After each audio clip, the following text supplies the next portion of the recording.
नमस्ते दोस्तों, स्वागत है आपका इस नई कहानी में।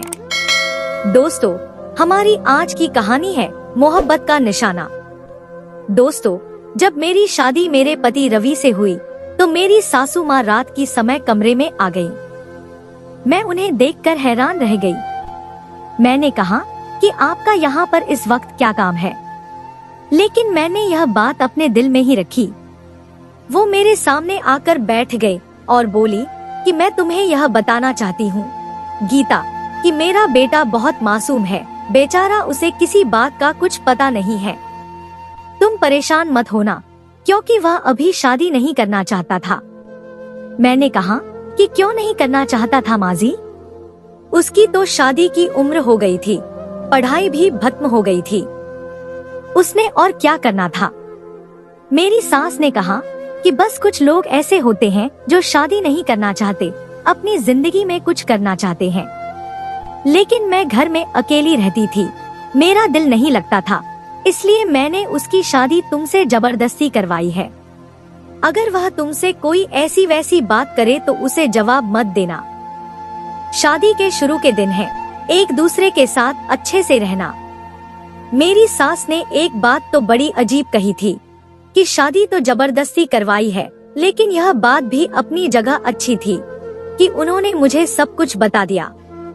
दूसरी बात जिससे मैं बहुत ज्यादा हैरान हुई थी, यह बात कोई भी सास अपनी बहू को नहीं कहती है।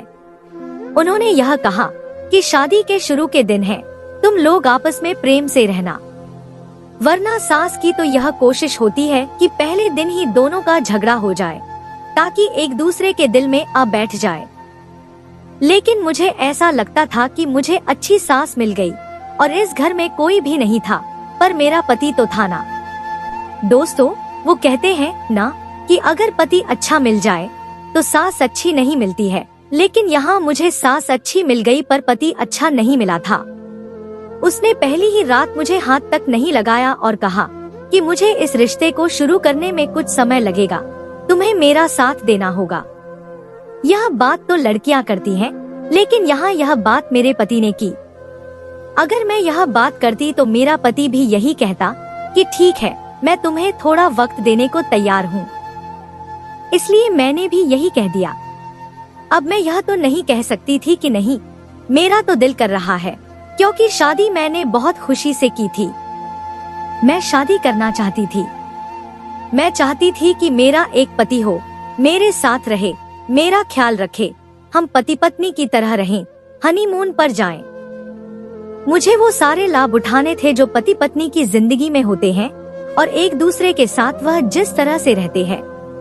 मैं हमेशा से ही किसी से प्रेम करना चाहती थी। मुझे अच्छा लगता था जब कोई मेरी तारीफ करे, मेरे आगे पीछे फिरे। मैं गुस्सा हो जाऊं तो वह परेशान हो जाए। लेकिन मेरी माँ ने घर का माहौल ऐसा बनाया था कि मेरी कभी किसी लड़के से दोस्ती नहीं हुई। दोस्ती तो दूर, फोन पर बात भी नहीं हुई। वह मुझे पकड़ लेती थी और फिर बुरी बुरी बातें भी करती थी। कहती थी कि जब शादी हो जाएगी तो यह सारे काम अपने पति के साथ कर लेना। लेकिन यहाँ पति भी ऐसा निकला जैसे बिल्कुल ही ठंडा। उसको तो शायद इस बात की कुछ भी नहीं थी कि शादी हुई है। जिंदगी में इतनी खूबसूरत लड़की आई है। मैं अच्छी खासी खूबसूरत लड़की थी, कोई ऐसी वैसी नहीं थी। वह भी देखने में काफी सुंदर था, लेकिन मेरे मुकाबले का नहीं था। लेकिन उसे खुश होना चाहिए था, पर वह बिल्कुल भी खुश नहीं था। यह रात इसी तरह गुजर गई। सुबह हुई तो रस्में होने लगी।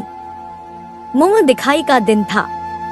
इधर उधर से रिश्तेदार और मोहल्ले की औरतें आने लगी। सबने मुझे देखा। मेरी सास मेरा बहुत अच्छे से ख्याल रख रही थी। मेरे ससुर अभी भी जवान लगते थे और सुबह सुबह दंड बैठकर मारा करते थे। बहुत ज्यादा मर्दाना किस्म के आदमी थे। मर्द का सिर्फ मर्द होना ही काफी नहीं होता। कुछ लोग मर्द होते हैं, लेकिन उनके अंदर मर्दों वाली कोई बात नहीं होती। वह मर्द भी थे और देखकर भी पता चलता था कि सही मर्द है। और इधर एक मेरा पति था जो मर्द था, लेकिन ऐसा लगता था कि औरतों की तरह शर्माता है। मुझे तो लगता है कि वह मुझसे शर्मा ही रहा था। वरना वो इतनी सुंदर रात को क्यों ऐसे ही खाली जाने देता। मैंने अपनी सास से पूछा कि कहीं ऐसा तो नहीं था कि मेरे पति को कोई और लड़की पसंद थी और आपने उसकी शादी मुझसे करवाई? तो मेरी सास ने कहा कि नहीं, ऐसी कोई बात नहीं थी। अगर ऐसी बात होती तो मैं उसी लड़की से उसकी शादी करवा देती। मुझे इस बात से कोई आपत्ति नहीं थी। हमारे परिवार में ऐसी बातों को बुरा नहीं समझा जाता। मैंने तुम्हारे ससुर जी से भी मोहब्बत की थी। हम लोगों ने उस जमाने में प्रेम विवाह किया था जब इस बात को बहुत ही ज्यादा बुरा समझा जाता था। जब हमने खुद किया तो फिर हम अपने बेटे को क्यों ना करने देते? इसे कोई पसंद ही नहीं थी। यह बस शुरू से ही ऐसा है, जिस काम की तरफ लगता है बस वही करता रहता है। शुक्र है कि पैसे कमाता है। अब तुम आ गई हो तो उसकी बेरंग जिंदगी में रंग भर दो। इसे थोड़ा सा ऐसा बना दो कि जैसे इसकी जिंदगी में कोई खुशी आ जाए। मैं अपने बेटे को खुश देखना चाहती हूँ। बस सर झुका के काम करने में लगा रहता है।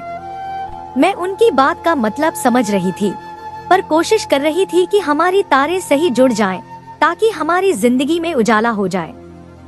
मैंने अपनी सास को देखा तो वह किचन में मेरे ससुर के साथ बैठी थी और उनके हंसने की और एक दूसरे को छेड़छाड़ करने की आवाजें आ रही थी। मतलब वह ऐसे बैठे थे जैसे उनकी नई नई शादी हुई है और हम दोनों बाहर टेबल पर आमने सामने बैठे थे, साथ नहीं बैठे थे और नाश्ता कर रहे थे। फिर मेरे ससुर आकर बैठ गए और कहने लगे कि हनीमून का क्या प्लान है। मैं बड़ी हो गई हूँ, अच्छे घर में आ गई हूँ, खुद ही कह रहे हैं कि हनीमून पर जाना है। मैं तो पहले से ही जाना चाहती थी, पर यह सवाल उन्होंने मुझसे नहीं, मेरे पति से किया था और जाहिर है जवाब भी उसी ने दिया था।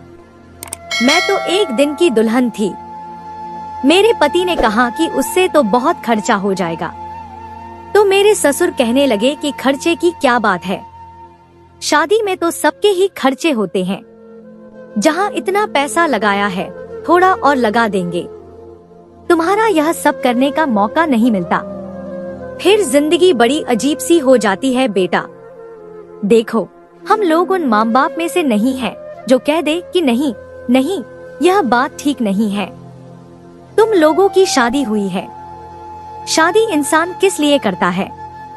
मैं मन ही मन सोच रही थी कि मेरे ससुर तो बड़े अच्छे हैं, हर बात खुलकर बोल देते हैं। कहने लगे, तो बताओ कहाँ जाओगे? शिमला जाओगे या गोवा जाओगे? मुझे दोनों जगह जाने में कोई समस्या नहीं थी। मैं दोनों जगह पहले कभी नहीं गई थी। पर मेरे पति ने अजीब सी बात कह दी। उसने कहा कि मेरी छुट्टी नहीं मिल रही है ऑफिस से। अगर हम लोग गए तो बहुत बड़ा नुकसान हो जाएगा। मैं तो नहीं जा सकता। तो वह कहने लगे, तो फिर क्या, बहू रानी को अकेला भेज दे। अरे यह क्या, बहू क्यों छुट्टी नहीं ले सकते? मेरे पति ने लंबी सी कहानी सुना दी, जिसका नतीजा यही निकला कि छुट्टी तो वह नहीं ले सकता था और उसको नुकसान भी हो सकता था। यहाँ पर तो उसकी नौकरी भी जा सकती थी। इसलिए यह बात तो यहीं पर रह गई। लेकिन मेरे ससुर ने इतना कहा कि फिर जैसे ही तुम्हें वक्त मिले तुम बहू रानी को हनीमून पर लेकर जाना है। यह सुनकर वह कहने लगे, ठीक है ले जाऊंगा।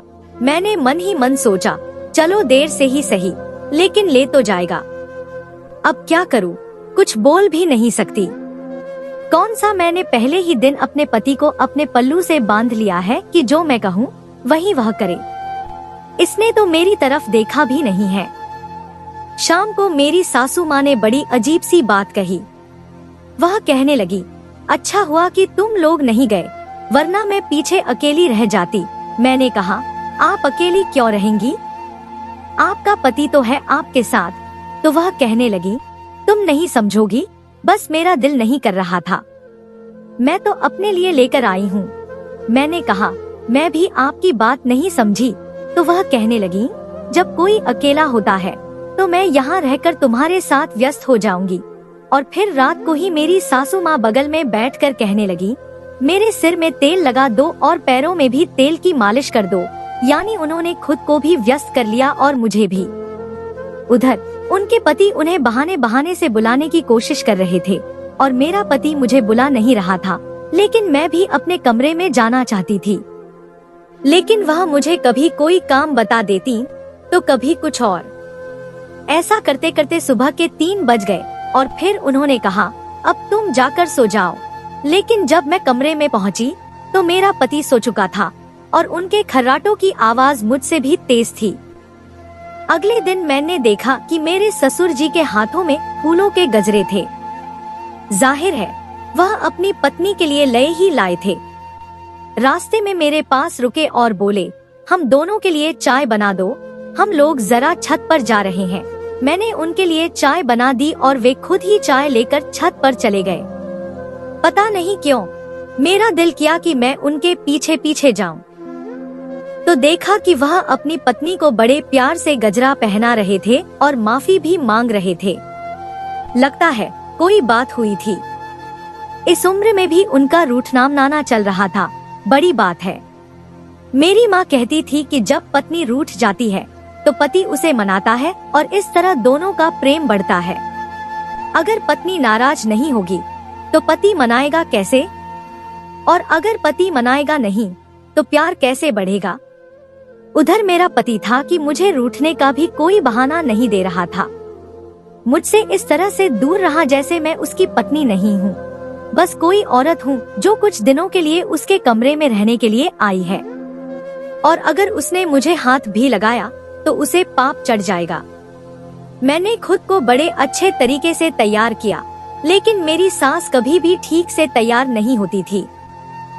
बस वही घर के सामान्य कपड़ों में रहती थी। फिर भी उनके पति उनके पीछे पीछे रहते थे और यहाँ मैंने 4 घंटे लगाकर साज श्रृंगार किया, लेकिन मेरे पति ने फिर भी मुझे नहीं देखा। उधर मेरे माँ बाप पूछ रहे थे कि सब कुछ ठीक है। मैंने उन्हें यही कहा कि हाँ, सब कुछ ठीक है। मेरी एक बहन भी थी जिसकी शादी हो चुकी थी। उसने जब मुझसे व्यक्तिगत बात पूछी तो मैंने उसे सब बता दिया। वह बड़ी हैरान हुई। उसने कहा, तेरा पति तो लड़कियों जैसी हरकतें कर रहा है। मैंने उसे कहा, बात तो ऐसी ही है, लेकिन अब तू बता दे क्या किया जा सकता है। वह कहने लगी, कुछ भी नहीं किया जा सकता। उसे थोड़ा समय दे और रोज इसी तरह अच्छे तरीके से तैयार हुआ कर, सब कुछ ठीक हो जाएगा। अभी तो तेरी शादी को 1 हफ्ता हुआ है। देख, सारे मर्द एक जैसे नहीं होते, जैसे सारी औरतें एक जैसी नहीं होती। मैंने कहा, ठीक है। लेकिन एक दिन मैं अपने सास और ससुर के कमरे के बाहर से गुजरी। रात का वक्त था। इस समय मैं कभी भी उनके कमरे के बाहर से नहीं गुजरती थी। मुझे प्यास लगी थी, पानी लेने आई थी। जब मैंने देखा कि मेरी सास के कमरे से अजीब सी आवाजें आ रही थी। वह मेरे ससुर को गालियां दे रही थी, छोड़ दे मुझे, छोड़ दे मुझे, और ऐसी ऐसी गालियां दे रही थी जो हम सामान्य रूप से बोल देते हैं, जैसे कमीने, यह वह। लेकिन ऐसा नहीं लग रहा था कि ये लोग लड़ाई झगड़ा कर रहे थे। ऐसा लग रहा था जैसे आपस में हंसी मजाक कर रहे थे। जो भी हो, मैं समझ गई, और जिस व्यक्ति की भी शादी हुई हो वह भी समझ जाएगा। इसे प्यार भरी छेड़छाड़ कहते हैं और यह तो सब लोग ही करते हैं। मैं वहाँ से गुजर गई। सुबह ही मैंने अपनी सास की गर्दन पर कुछ अजीब से निशान देखे।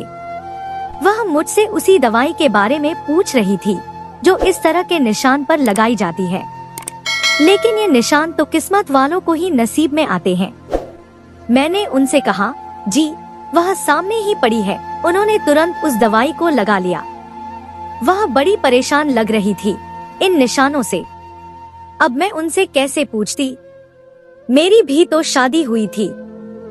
अगर मैं उनसे पूछती तो उन्हें लगता कि मैं जानबूझकर मजे लेने के लिए पूछ रही हूँ। इसलिए मैंने नहीं पूछा। धीरे धीरे मुझे इस घर में रहते हुए महसूस होने लगा कि कैसे मेरे सास और ससुर की जिंदगी मेरे पति की और मेरी जिंदगी से बहुत ज्यादा अच्छी है। इस उम्र में भी वह एक दूसरे के साथ कितने अच्छे तरीके से रहते हैं, बिल्कुल दोस्त जैसे। अब उनकी भी शादी हुई है और इधर हम हैं कि हमारी शादी को 1 महीना भी नहीं हुआ और मेरा पति मेरे साथ इस तरह से पेश आ रहा है जैसे मैंने उसे 4 बच्चे पैदा करके दे दिए हों। मैं मोटी हो गई हूँ, पहले जैसी सुंदर नहीं रही हूँ और हमारी शादी को 15 साल गुजर गए हों।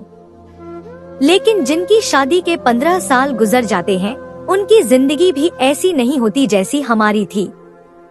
एक दिन मैंने अपने पति से कहा, क्या मैं आपको अच्छी नहीं लगती? क्या मैं सुंदर नहीं हूँ?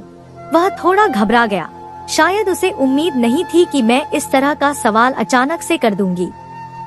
मैंने सोच लिया तो कहने लगा, ऐसी बात नहीं है, तुम बहुत सुंदर हो। मैंने कहा, तो फिर मुझसे दूर दूर क्यों रहते हैं?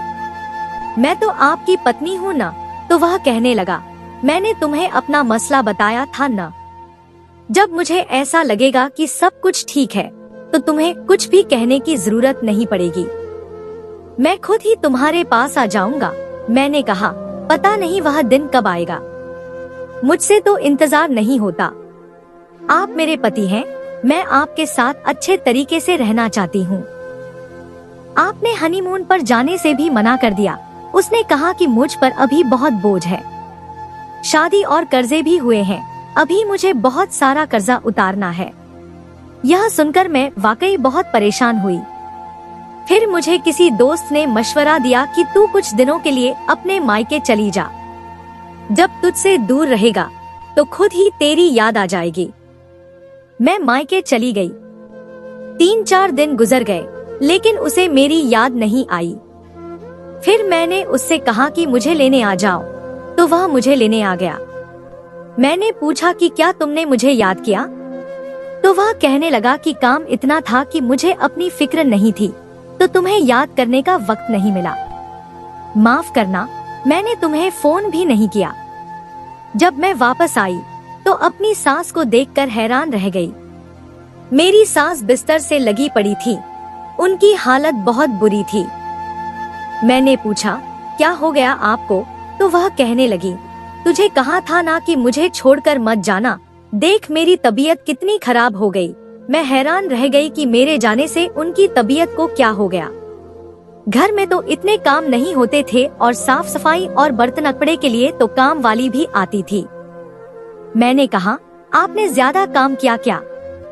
लक्ष्मी नहीं आई थी।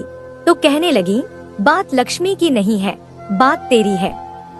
जब तू मेरे साथ होती है तो मेरा समय तेरे साथ गुजरता है, जब तू मेरे साथ नहीं होती तो मेरा समय मेरे पति के साथ गुजरता है। मैंने कहा, फिर इसमें दिक्कत क्या है?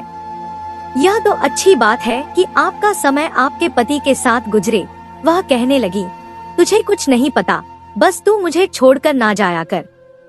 अब चल, मेरे लिए अच्छी सी चाय बना दे, मैंने दवाई लेनी है। मैंने कहा, ठीक है। उनके लिए दवाई तो पहले ही घर में मौजूद थी। मैंने अच्छी सी चाय भी बना दी और अब उनकी हालत थोड़ी बेहतर हो गई थी। वह मुझे रात देर तक व्यस्त रखती थी और 10 में से 7 बार ऐसा होता था कि वह अपने कमरे में तब जाती थी जब उनका पति सो जाता था और मैं भी अपने कमरे में जाती थी जब मेरा पति भी सो जाता था। पता नहीं वह यह जानबूझकर कर रही थी या क्या बात थी। कहीं वह सब इसीलिए तो नहीं कर रही थी कि मैं अपने पति के करीब ना जाऊं, लेकिन वह मुझे ऐसी लगती तो नहीं थी, बल्कि उन्होंने खुद मेरे पति से कहा था कि 1 महीना होने वाला है, कब ले जाएगा बहू को हनीमून पर। मेरे पति ने फिर से कोई बहाना बना दिया। कभी कभी मैं सोचती थी कि मेरा पति किस तरह का मर्द है, क्यों मेरी तरफ देखता नहीं? आखिर मुझ में क्या कमी है? यहाँ तक कि मैंने अपने आप को ही कम समझना शुरू कर दिया कि शायद मेरे अंदर ही कोई कमी है कि मैं अपने पति को अपनी तरफ आकर्षित नहीं कर सकती हूँ। हमारी शादी के शुरू के दिन हैं और दूसरी तरफ मेरे ससुर थे जो शादी के कई साल बाद भी अपनी पत्नी से इतना प्रेम करते थे। कभी उनके लिए कोई चीज लेकर आते तो कभी उनके साथ हंसी मजाक करते, छेड़छाड़ करते और रात को उनके कमरे से जो आवाजें आती थी वह भी सिर्फ किस्मत वालों के कमरे से ही आ सकती हैं। हम लोग तो मुंह फेर कर सो जाते थे। मैंने सोच लिया कि मेरे ससुर इस उम्र में भी इतने जवान क्यों हैं। लगता है उनकी जवानी का कोई राज है और यह राज उनके कमरे में जाकर ही पता कर सकती हूँ। लेकिन ऐसे में कैसे कमरे में जा सकती थी? सोचा था कि कमरे में कोई खिड़की होगी, कोई रोशनदान होगा, तो वहीं से झांक कर देख लूंगी। लेकिन उन्होंने वह कमरा लिया था जहाँ पर ना तो कोई खिड़की थी और ना ही रोशनदान था। इसलिए शायद मुझे उनके कमरे में छिपकर सब कुछ देखना पड़ेगा। यह बात अच्छी थी कि उनके कमरे में छिपने की काफी सारी जगह थी। मैं आराम से वहाँ छिप सकती थी और उनको पता भी नहीं चलता। पर दूसरी तरफ मेरी सास ऐसी औरत थी जो अपने पति से बिल्कुल भी खुश नहीं रहती थी। मैं उनको यह बात किस तरह समझाती कि बिना खाना खाए कोई नहीं सोता। खाना सबको मिल जाता है, सड़क पर भी ज्यादातर लोग नहीं रहते, घर भी सबके साथ होता है चाहे जैसा भी हो। लेकिन प्यार करने वाला पति सबको नहीं मिलता। बात सिर्फ पैसों की नहीं थी। यह बात अच्छी थी कि मेरा पति बहुत अच्छी कमाई करता था, लेकिन इतनी पढ़ी लिखी तो मैं भी थी। ठीक है, अगर नौकरी करती तो 2-4 पैसे मैं भी कमा लेती, भूखी तो नहीं रहती। लेकिन जिसको मोहब्बत की भूख हो उसको और कुछ समझ ही नहीं आता। मेरे साथ ही मेरी 2-3 सहेलियों की भी शादी हुई थी। उन सबके घर बच्चे आने वाले थे और मैं अभी तक ऐसे ही फिर रही थी।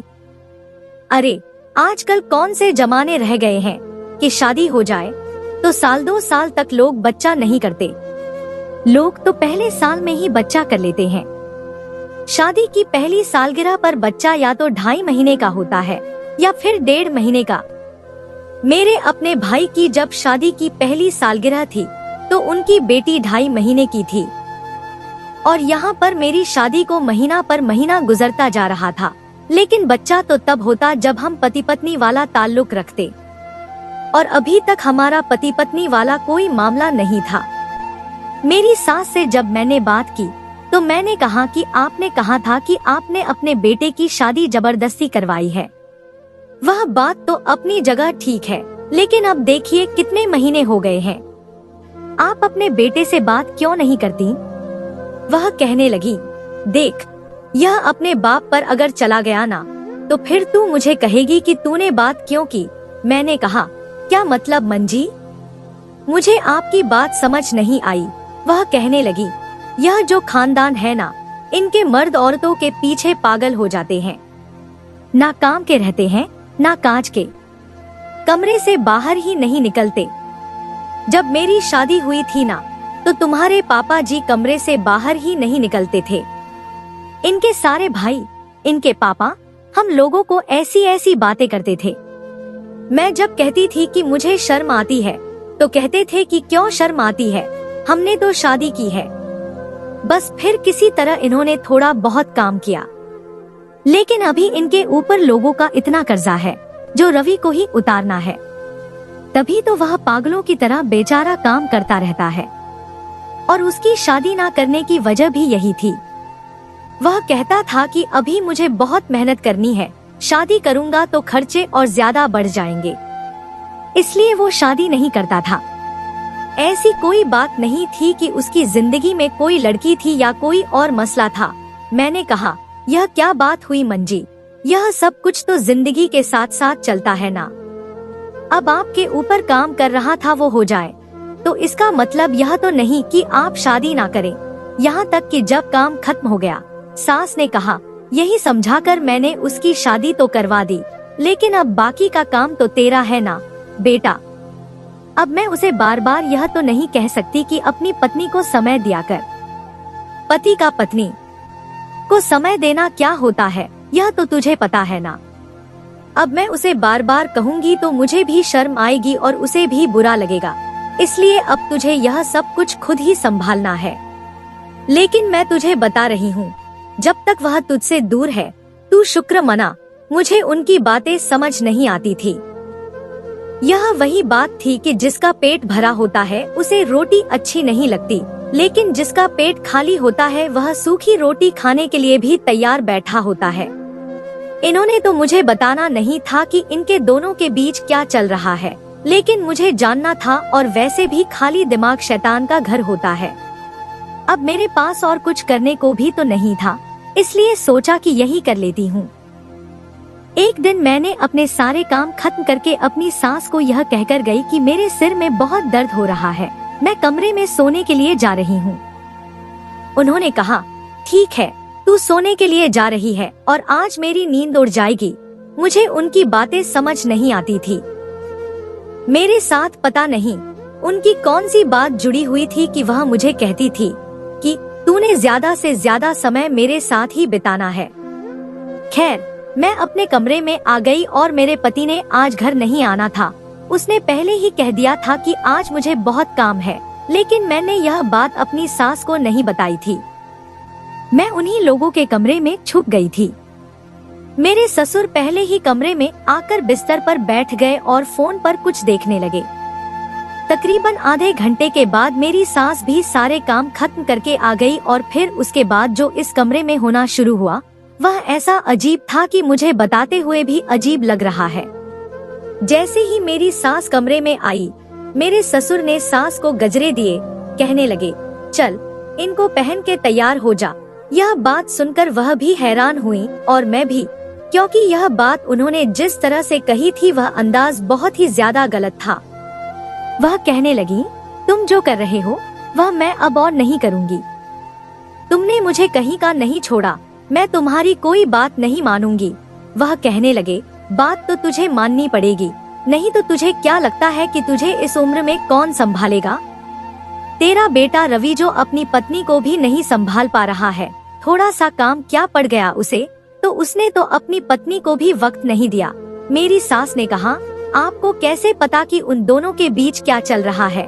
तो वह कहने लगे, मुझे अच्छी तरह पता है, मैं भी तो इसी घर में रहता हूँ। तभी तो वह मुंह लटकाए फिरती रहती है। उसको देखकर लगता ही नहीं कि वह सुहागन है और अभी तक उनका बच्चा भी तो नहीं हुआ है। अपने बेटे के दम पर मेरे सामने बातें करने की जरूरत नहीं है। वह तुझे क्या संभालेगा, जिसे सिर्फ अपना ऑफिस ही नहीं संभलता है। और तेरी बहू, उसको भी ज्यादा अच्छा समझने की कोशिश न करना। आजकल की लड़कियां अपने पति के घर वालों की इज्जत नहीं करती हैं। हम दोनों ने मिलकर कमाना है और मुझे नहीं, तेरा ख्याल करना है। मेरी सास ने कहा, तुम इसको ख्याल करना कहते हो? तुम मेरी वीडियो बनाकर भेजते हो, पता नहीं कौन से तुम जैसे बूढ़े हैं जिनको बूढ़ी औरतों की वीडियो अच्छी लगती है, इसलिए तुम मुझे तैयार करते हो। मेरा ख्याल रखते हो, मेरे खाने पीने का ख्याल रखते हो ताकि मैं अच्छी लग रही हूँ। रात भर मेरी वीडियो बनाकर उस वीडियो को भेजते हो। मुंह पर मास्क होता है, लेकिन मुझे तो पता होता है ना कि मैं हूँ। कल को अगर यह बात हमारे बेटे को पता चल गई तो वह क्या करेगा? मैं तुम्हारे साथ नहीं रहना चाहती। सारी जिंदगी तुम्हारे साथ गुजार रही, पर यह नहीं पता था कि आखिर में आकर तुम इस तरह हो जाओगे।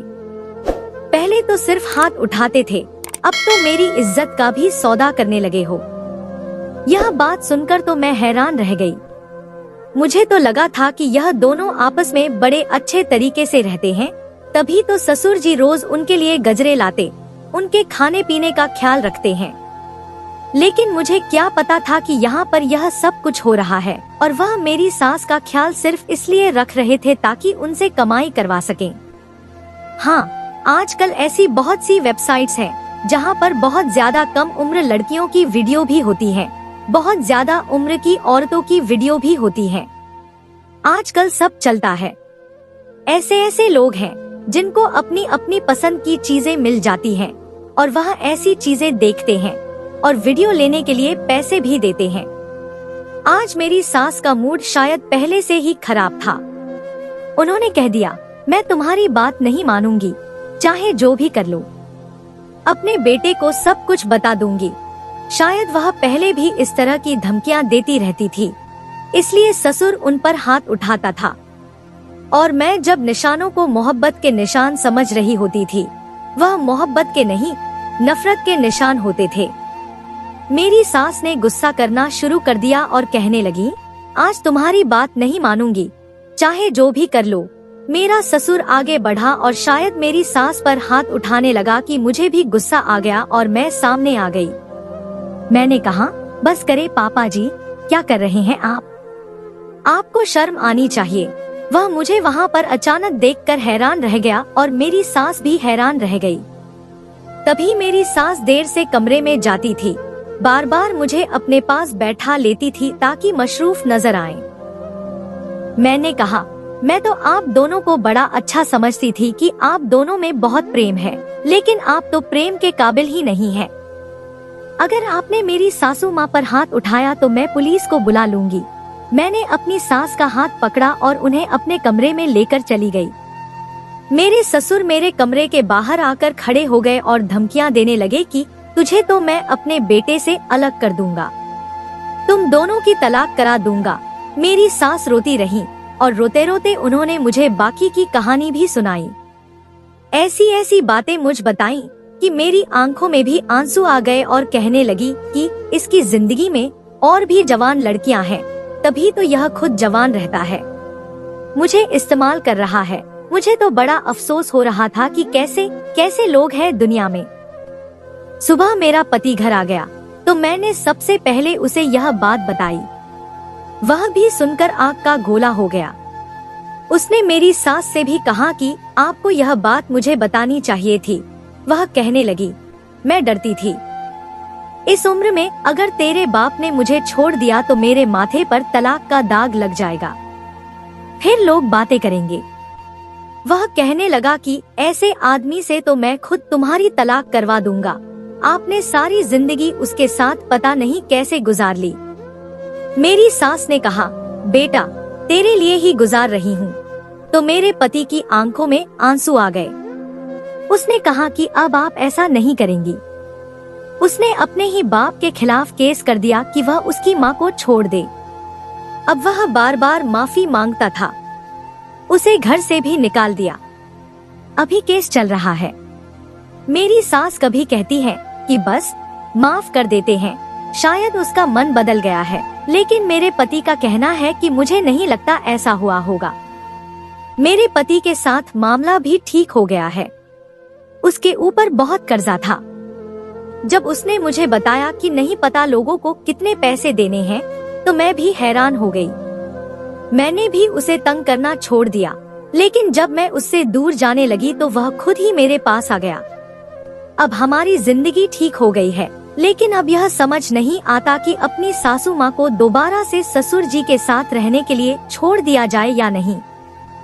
वह कहते हैं कि मैं बदल गया हूँ, भगवान की कसम खाता हूँ, अब पता नहीं क्या मामला है। मेरी सास भी कहती है कि जहाँ इतनी जिंदगी गुजर गई वहाँ थोड़ी और गुजर जाएगी, लेकिन इस बुढ़ापे में तलाक नहीं लेना चाहती। अब आप लोग ही बताएं कि हमें क्या फैसला करना चाहिए, क्योंकि हम लोग बहुत परेशान हैं।